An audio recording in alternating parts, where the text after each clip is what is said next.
I was in the middle of hosting an important international meeting when my younger brother's sudden call interrupted me. On the other end, his voice was low and trembling. Matt, someone took my spot for the exchange student program. I rushed to his school right away, only to find him cornered in an office, his eyes slightly red. A cocky-looking boy was pointing at Tim's nose, his face full of arrogance. You want to compete with me? I'm the heir of the Smiths and Arden Ford. My mom just donated an entire lab building to the school. Who do you think you are? Even the teacher nearby spoke up in support of him. Timothy, the Smiths and Arden Ford are one of our school's major benefactors. You'd better be sensible and not cause any trouble. I was about to step forward and confront them when those words, the Smiths and Arden Ford, made me stop cold. The Smiths and Arden Ford. Since when did my mom have a third son besides me and my brother, Timothy? I immediately dialed her number, a cold laugh slipping from my lips. Mom, when did you have another son behind Dad's back? Chapter 1. The truth. What nonsense are you talking about? On the other end of the line, my mom, Christine Smith, sounded both exasperated and amused by the accusation. Matthew, are you teasing me again? In this life, I've only ever had you and your brother. How could there possibly be another son? Hearing the certainty in her voice, the doubt in my heart quickly dissolved. Of course, my mother was famous in all of Ardenford's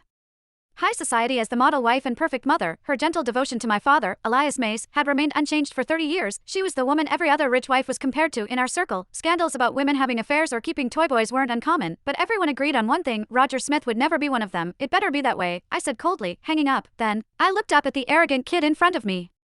He was dressed head to toe in flashy designer brands, his accessories piled on carelessly, exuding the cheap gaudiness of a nouveau riche brat. Suppressing my anger, I asked evenly, you just said you're the heir of the Smith family. Oh, another one? What now? Calling in backup, he sneered, crossing his arms. Yeah, that's right, I'm Roger Smith, heir of the Smith family in Ardenford. What? Got a problem with that? Oh, I get it. He scoffed again. You two are trying to cozy up to my family. Ha, too late for that. Tell me, besides the Smiths, are there any other Smiths even worth mentioning? What a pair of country bumpkins. Then, he turned back to my brother, his voice dripping with malice. Timothy, so what if you've got good grades? So what if you spent a year working hard? My mom says one word, donates a building, and unravels everything you've done, making it worthless. My brother, Timothy, lowered his head even further. His fists clenched so tightly his knuckles turned white.